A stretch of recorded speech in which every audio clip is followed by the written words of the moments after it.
Halo traveler, ketemu lagi dengan saya Sugi, dan kali ini kita akan mereview lagi salah satu angkutan massal baru yang disediakan oleh pemerintah Provinsi Jawa Timur. Dan satunya lagi traveler, angkutan ini menghubungkan 3 kota dengan harga yang sangat terjangkau. Bagaimana reviewnya? Simak terus di Melaku-Melaku. Satu lagi jenis transportasi massal yang tersedia di Jawa Timur. Tak mau kalah dengan daerah lain, misalkan Jakarta dengan Transjakarta ataupun Jogja dengan Trans Jogjanya. Kali ini Jawa Timur meluncurkan bus Trans Jawa Timur.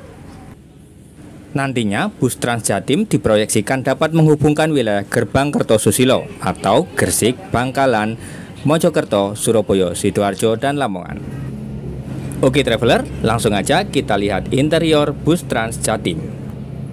Bus ini dapat mengangkut 20 penumpang duduk dan juga 10 penumpang berdiri. Jika di total, ada 30 penumpang yang bisa diangkut dalam satu kali perjalanan bus Trans Jatim. Ada 2 warna tempat duduk yang terdapat dalam bus Trans Jatim, yaitu tempat duduk yang berwarna hijau adalah bagi penumpang umum dan juga tempat duduk yang berwarna biru bagi penumpang prioritas, yaitu lansia, penyandang disabilitas, atau ibu hamil. Selain itu, terdapat berbagai sarana keselamatan yang terdapat di bus ini. Di antaranya adalah sabuk pengaman yang dipasang di setiap tempat duduk penumpang. Selain itu, ada juga alat pemecah kaca, kotak P3K, dan juga alat pemadam kebakaran. Selain itu, bus ini juga dilengkapi dengan CCTV yang dapat memantau pergerakan penumpang selama di dalam bus. Namun sayangnya ada beberapa hal yang dapat mengurangi kenyamanan bagi pengguna bus Trans Jatim. Di antaranya adalah bus ini kurang mampu menahan getaran saat berada di perjalanan. Hal tersebut dapat kamu rasakan dari gambar yang ditampilkan. Gambarnya goyang-goyang kan? Itu karena stabilizer yang berada di dalam kamera tidak mampu menahan getaran yang terjadi saat perjalanan. Saat ini masih tersedia bus Trans Jatim Koridor 1 yang melayani rute antara Gresik sampai dengan Sidoarjo Porong. Namun berikutnya akan di-launching bus Trans Jatim koridor-koridor selanjutnya rek. Dan pada tanggal 19 kemarin adalah launching pertama dari bus Trans Jatim Koridor 1. Dan tanggal 20 Agustus 2022 aku berkesempatan naik bus Trans Jatim dari halte Rumah Sakit Semen hingga halte Purabaya Bungurasi. Dalam satu armada bus Trans Jatim terdapat 2 kru.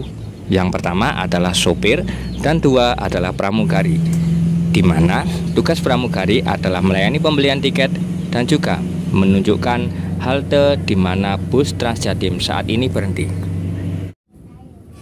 Berdasarkan wawancara dengan pramugari, sampai dengan akhir Agustus tiket bus Trans Jatim masih gratis.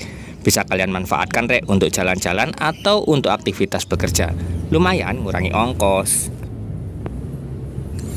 Dan untuk selanjutnya mulai bulan September tiket bus Trans Jatim dijual sangat murah. Dari Sidoarjo ke Gresik atau sebaliknya, bus Trans Jatim hanya dijual seharga Rp5.000 untuk penumpang umum dan juga Rp2.500 untuk pelajar dan santri. Berikut adalah pemberhentian halte bus Trans Jatim dari wilayah Gresik menuju ke Sidoarjo. Pertama adalah Terminal Bunder, Kantor Bupati Gresik, Universitas Muhammadiyah Gresik, Rumah Sakit Semen Gresik, BNI Gresik, Sentolang, Gelora Joko Samudro, Rumo Kalusari. Setelah itu, bis akan masuk ke jalan tol hingga ke Terminal Purabaya Bungurasi. Setelah dari halte Terminal Purabaya Bungurasi, bis kembali masuk tol hingga turun ke halte Pondok Jati, halte Sun City, halte Ngampel Sari, halte Ngaban, dan berakhir di halte Terminal Porong Sidoarjo. Setiap harinya, bis Trans Jatim ini beroperasi mulai pukul 5 pagi hingga pukul 9 malam rek. Jadi sangat cocok digunakan untuk kamu yang beraktivitas dari Gresik ke Sidoarjo dan sebaliknya.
Setelah menempuh perjalanan sekitar 1 jam, akhirnya aku tiba di halte Terminal Bungurasi. Dan jika kamu ingin naik atau turun di Terminal Bungurasi, halte bus Transjatim berada persis di belakang halte bus Surabaya.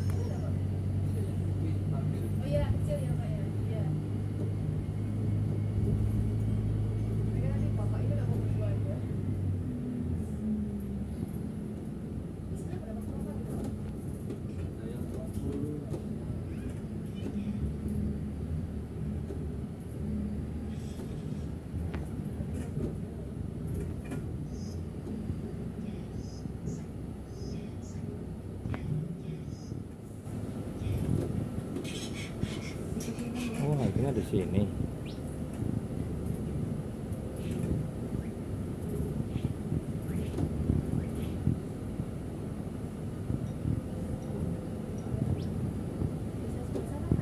Oh.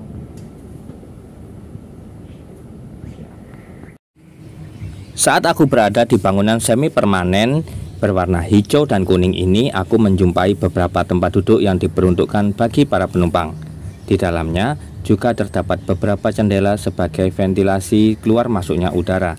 Selain itu, ada juga fasilitas tangga dan juga fasilitas bidang miring atau ram. Namun sayangnya ram yang tersedia terlalu curam sehingga membahayakan pengunjung. Hal tersebut aku rasakan saat aku mencoba keluar menggunakan ram. Aku hampir saja terjatuh karena ram yang terlalu curam dan juga berpotensi untuk terlalu licin jika terkena air hujan. Selain itu, halte di Terminal Purabaya terkesan kumuh karena di sekelilingnya banyak tanaman-tanaman ataupun sampah yang tidak dibersihkan oleh pihak terminal. Ada juga kejadian di mana beberapa bus yang datang di halte Purabaya posisinya kurang mendekati bibir halte, sehingga membuat penumpang harus melangkah jauh dari bibir halte ke bis. Hal tersebut tentunya sangat membahayakan penumpang, apalagi penyandang disabilitas. Di halte ini juga aku bertemu dengan salah satu penumpang bernama Arif, pemuda asal Surabaya yang ingin merasakan naik bus Transjatim arah ke Gresik.